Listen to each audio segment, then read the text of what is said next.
TV Camélia, espaço de palavras livres. Inscreva-se no canal e acione o sininho.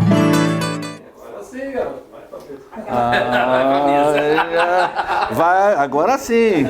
Vai receber o cachê. Fala aí, Anderson. Estamos aqui com o Marcelo Marcelino. Aí. Viu? Jogou a bola pra ele, ele manda ver.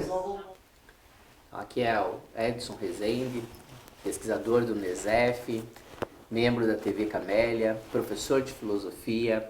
Nós estamos aqui hoje com o Marcelo Marcelino, a partir de uma demanda trazida por um aluno do ensino médio, o Pedro, que queria saber sobre o conflito que nós estamos tendo na Palestina com a perspectiva de Israel. Marcelo, é um prazer ter você aqui. O que você poderia dizer para os nossos alunos do ensino médio que querem conhecer um pouco mais e entender esse conflito e essa disputa que está tendo lá? Bem, em primeiro lugar, satisfação mais uma vez estar falando com você, com o pessoal da TV Camélia, obviamente. O que é importante a gente ressaltar é que são processos evidentemente históricos ao longo do tempo. Mas o que a gente pode também colocar como um eixo-chave de argumentação, de explicação, que talvez seja mais contundente ainda, é o fato de um divisor de águas ao longo do caminho ser muito importante da gente recuperar, que é a construção artificial do Estado de Israel, através da Organização das Nações Unidas, em 1948. 14 de maio de 1948 foi proclamado a construção, a formação de um Estado que até então não existia, para as pessoas entenderem melhor. O Estado de Israel, o país Israel, ele não existia até essa data.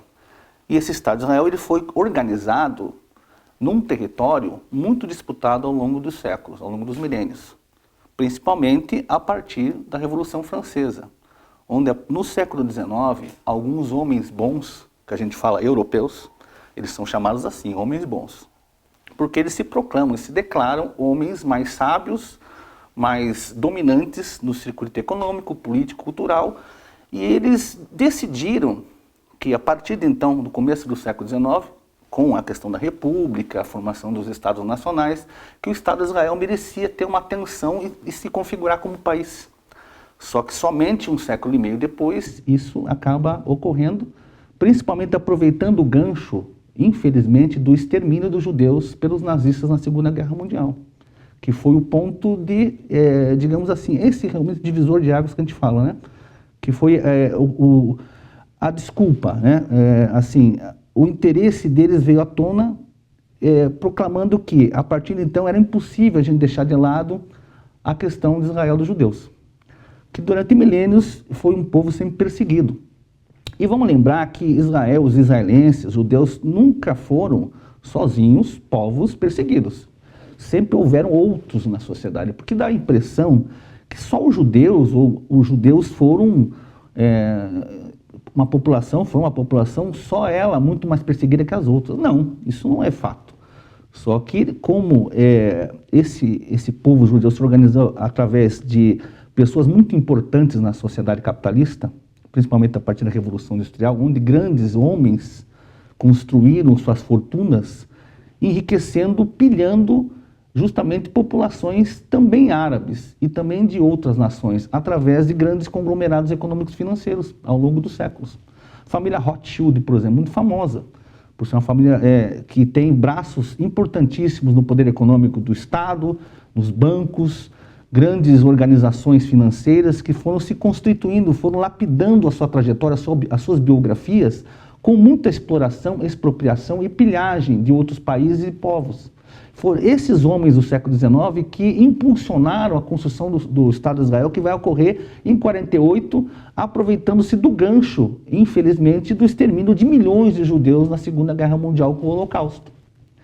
Por isso que a gente fala sempre que é importante a gente ressaltar que essas coisas não acontecem por acaso ou elas vieram de um evento extraordinário, momentâneo, uma situação de terrorismo, como agora se propaga do Hamas.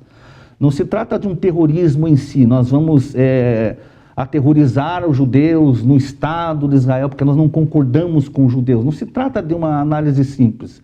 Porque, ao contrário, são os judeus que, a partir de 48, numa visão sionista, nacionalista, de extrema-direita, eles começam a fazer uma limpeza étnica naquela região, onde árabes e judeus compartilharam durante milênios esse território. E de forma artificial, né, em 48, após a Segunda Guerra Mundial, esse povo organizado, muitos deles evidentemente não tem nada a ver com isso, porque são pessoas comuns, mas foram guiadas por esses homens muito bem articulados no processo de, vamos dizer assim, mundialização da economia política. Eles conquistaram muito poder junto aos Estados Unidos, junto aos países centrais imperialistas, e conseguiram muito poder a regimentar muita força política para criar o Estado de Israel. Se o Estado de Israel fosse criado por pessoas que reivindicassem um espaço territorial, social, político, cultural, fossem pessoas comuns, isso não aconteceria.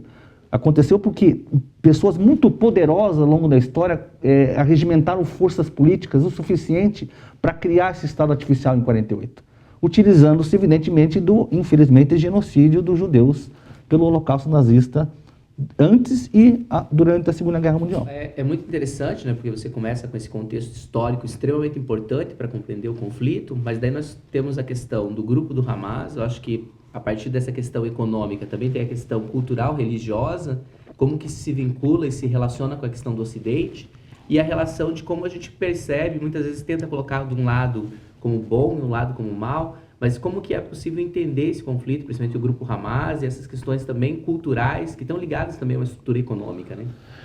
Então, vejam só, isso foi muito importante você ter colocado. Por quê? Porque o pessoal acostuma dizer o seguinte, que a questão religiosa durante milênios sempre foi um entrave na região. Claro, isso na história está muito também colocado, que questões religiosas sempre foram muito importantes, assim como outras também, de aspectos subjetivos. Mas não se trata exatamente disso só, porque a base, a central da questão, trata-se de um avanço desse Estado de Israel compartilhando em conluio com o imperialismo norte-americano.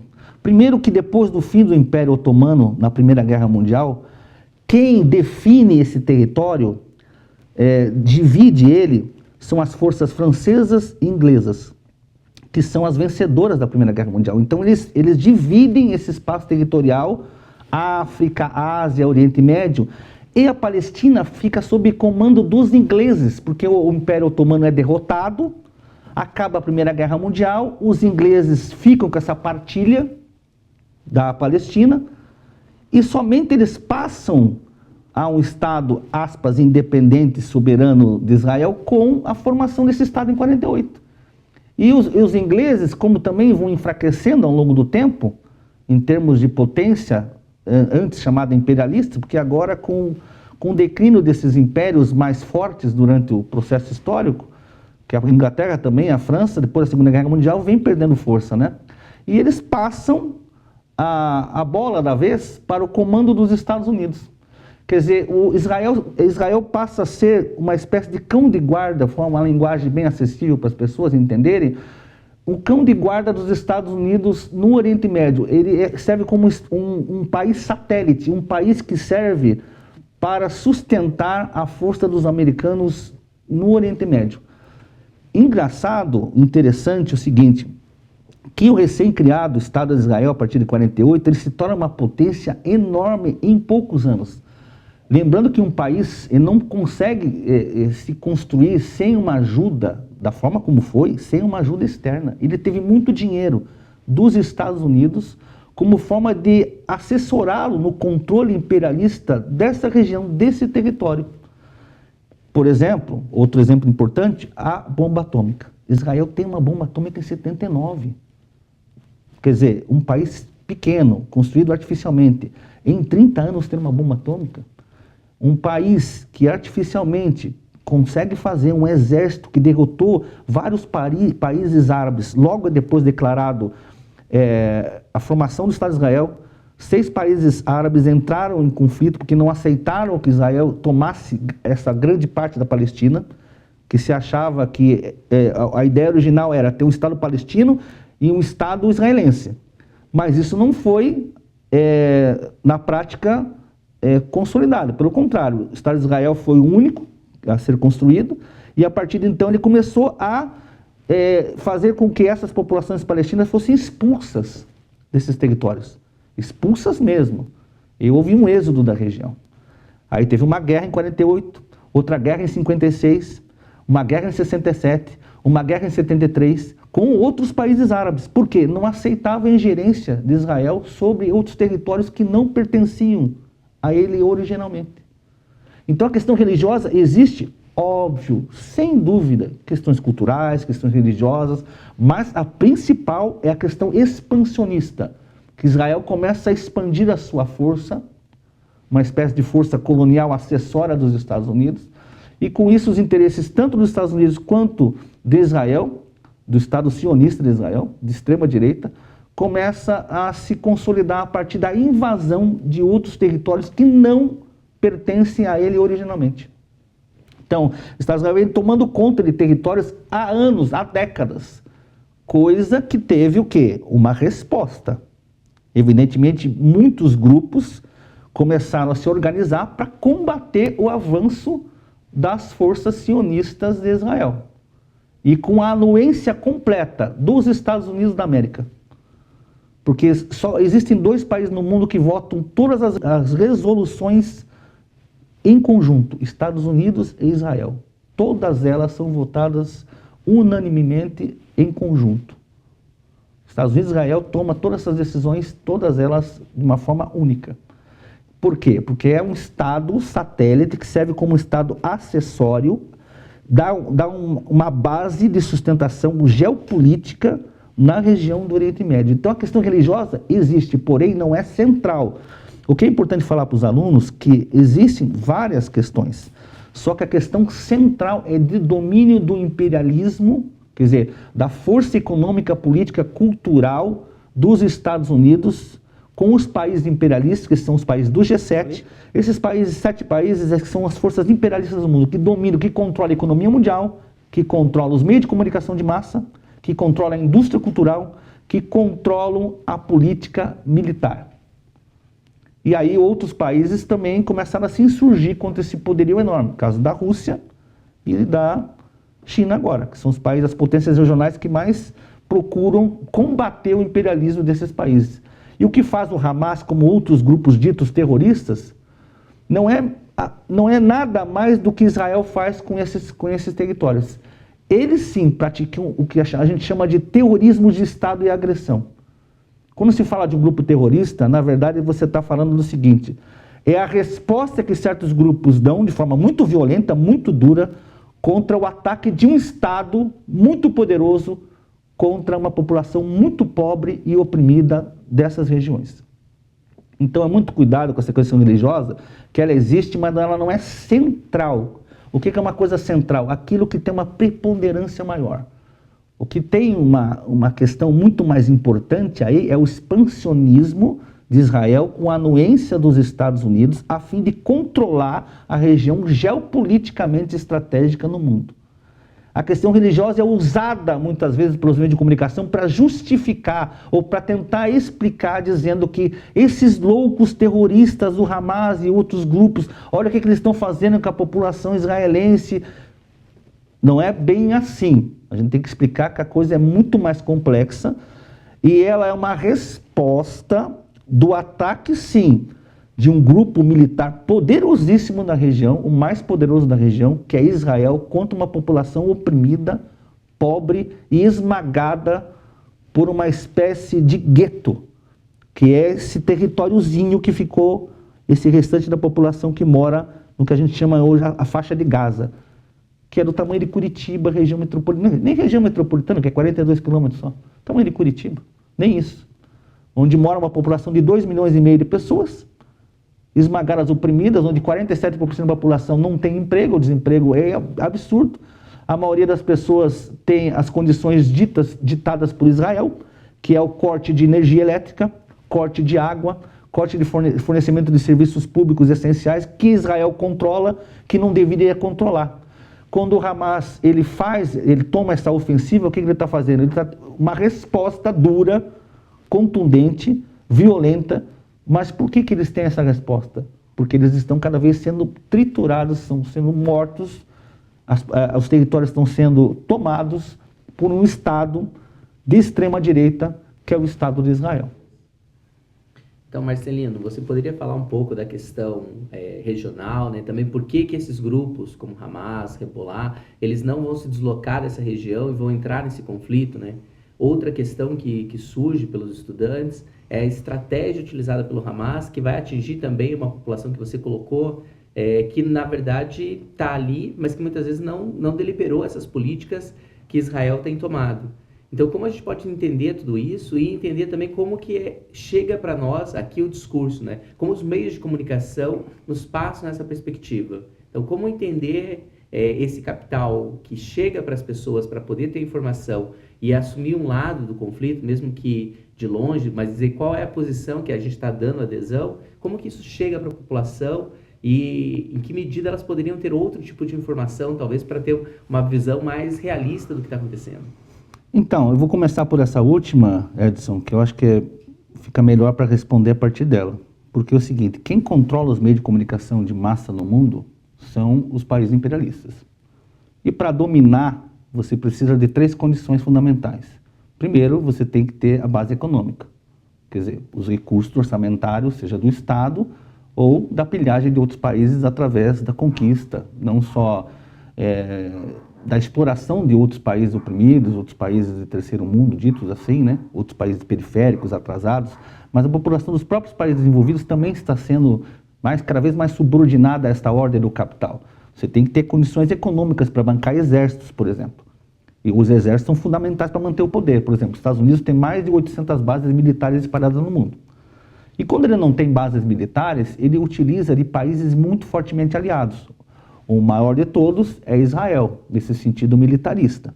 Ele precisa controlar as regiões do mundo para expandir o seu capital, a sua influência.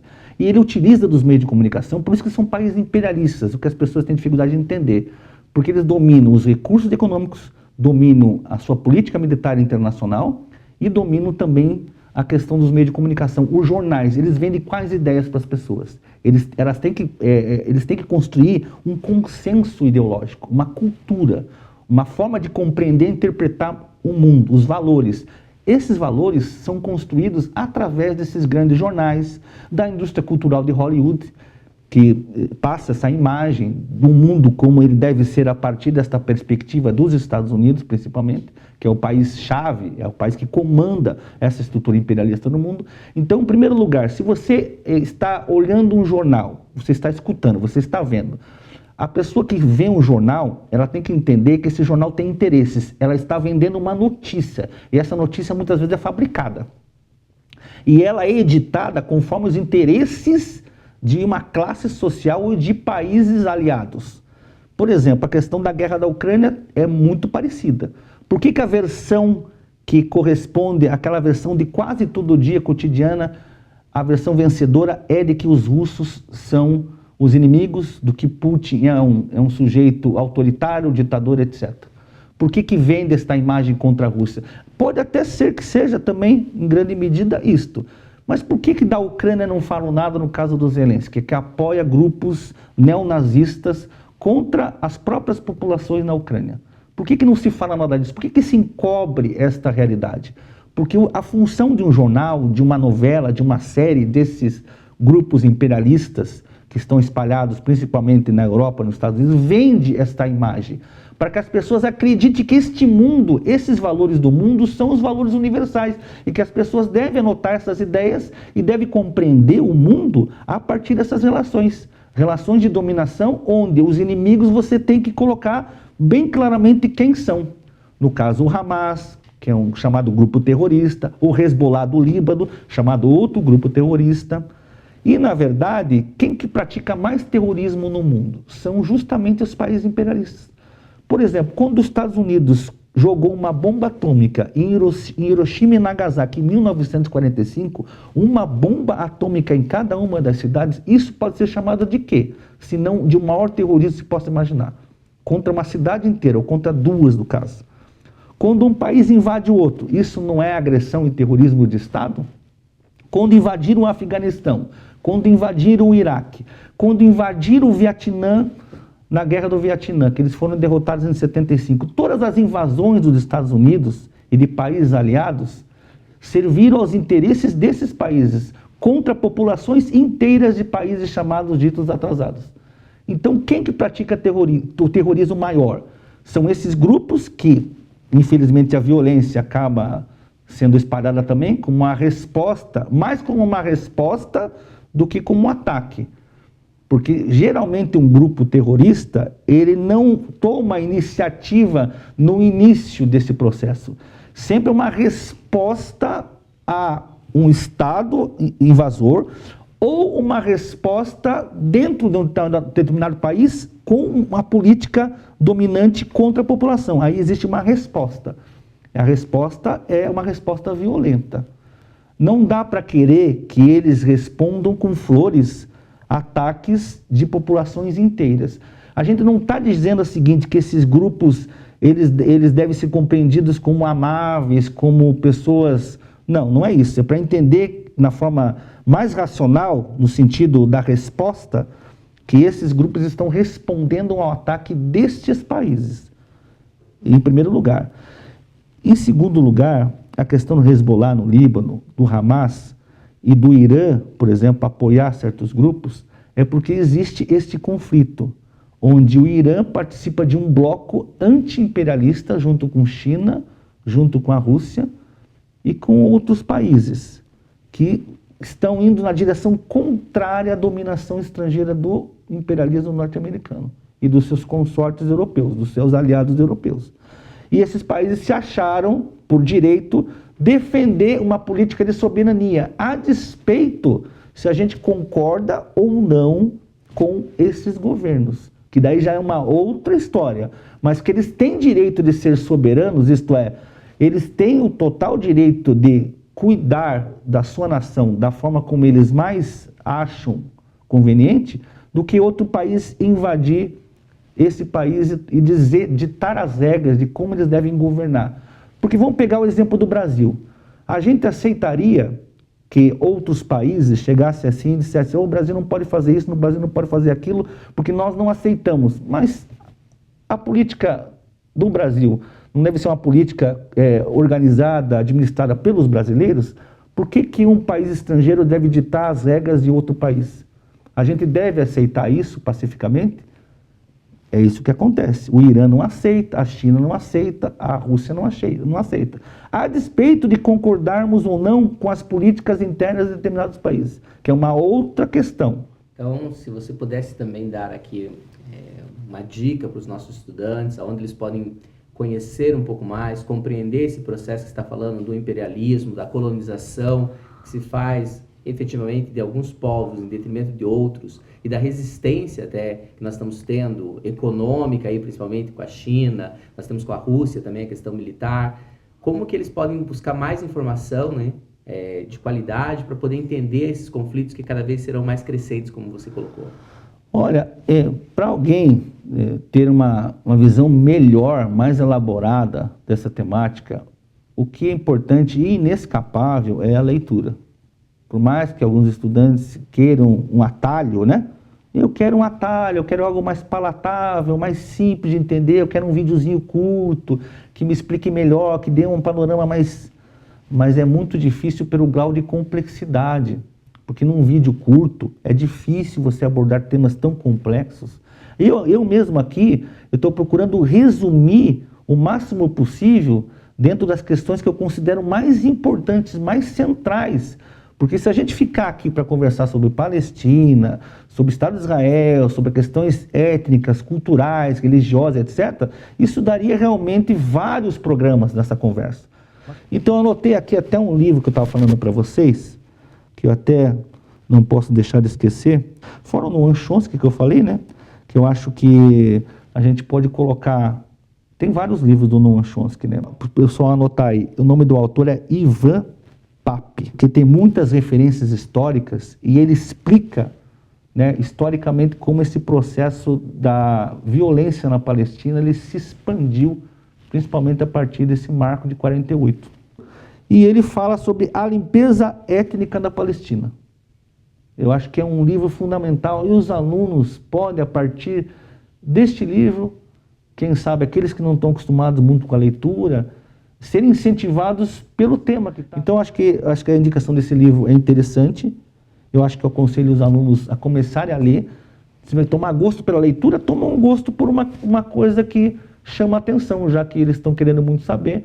Então, pode começar a leitura e, quem sabe, não parar mais a partir desse livro aí, que eu acho uma ótima referência de conhecimento. É isso. Muito obrigado, Marcelino, pela essa exposição, né? Por trazer essas indicações para os alunos, por abrir algumas chaves de compreensão e poder agora, então, os alunos tendo essas informações, junto com os professores, de fato investirem num processo de leitura, de compreensão, de produção do conhecimento, para além de uma razão instrumental, né? Produzindo, então, a sua própria visão de mundo. Então, muito obrigado, Marcelo, por essa exposição e por abrir essas chaves de compreensão. Eu que agradeço, estamos sempre a postos. Fechado, querido. Grande abraço a todos.